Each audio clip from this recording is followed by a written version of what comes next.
I remember those early days of when the pandemic started. I was just sitting down. It was late January or early February 2020, and I just was laying out all of the evidence just that I could collect, trying to make sense of where does this come from.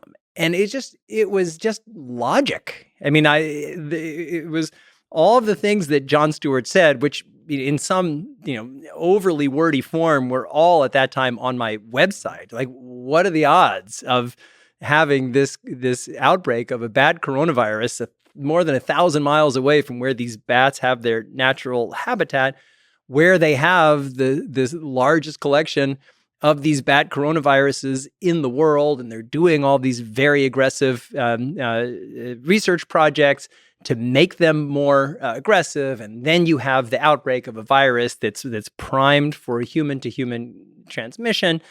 It was just logic was my first step, and I kept gathering the information. But John Stewart distilled that in a way that just everybody got. And I think that I loved it. And I just think that there's a way of reaching people. It's the reason why I write science fiction in addition to thinking and writing about the science, is that we kind of have to reach people where they are. And I just thought there was a lot of depth, I thought, maybe that's too self-serving, but like in the analysis, but he captured that into into those things about, it's like the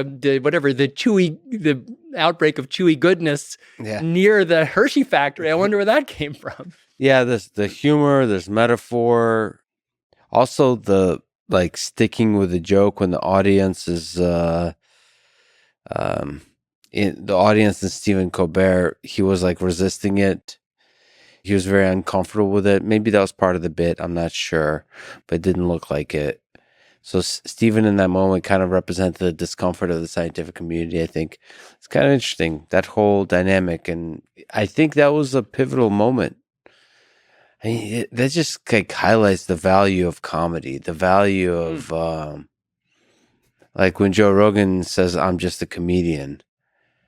I mean, that's such a funny thing to say. It's like saying I'm just a podcaster, or I'm just a writer. I'm just that ability in so few words to express what everybody else is thinking. It's so refreshing. And I wish the scientific communicators would do that too.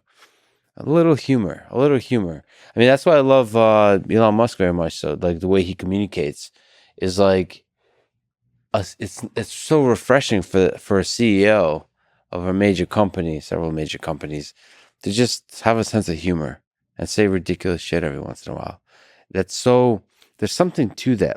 It shakes up the whole conversation to where it gives you freedom to think publicly.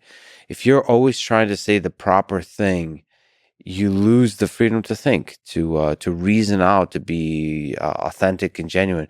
When you allow yourself the freedom to regularly say stupid shit, have fun, make fun of yourself, I think you give yourself freedom to really be a great scientist. Honestly, I think scientists have a lot to learn from comedians.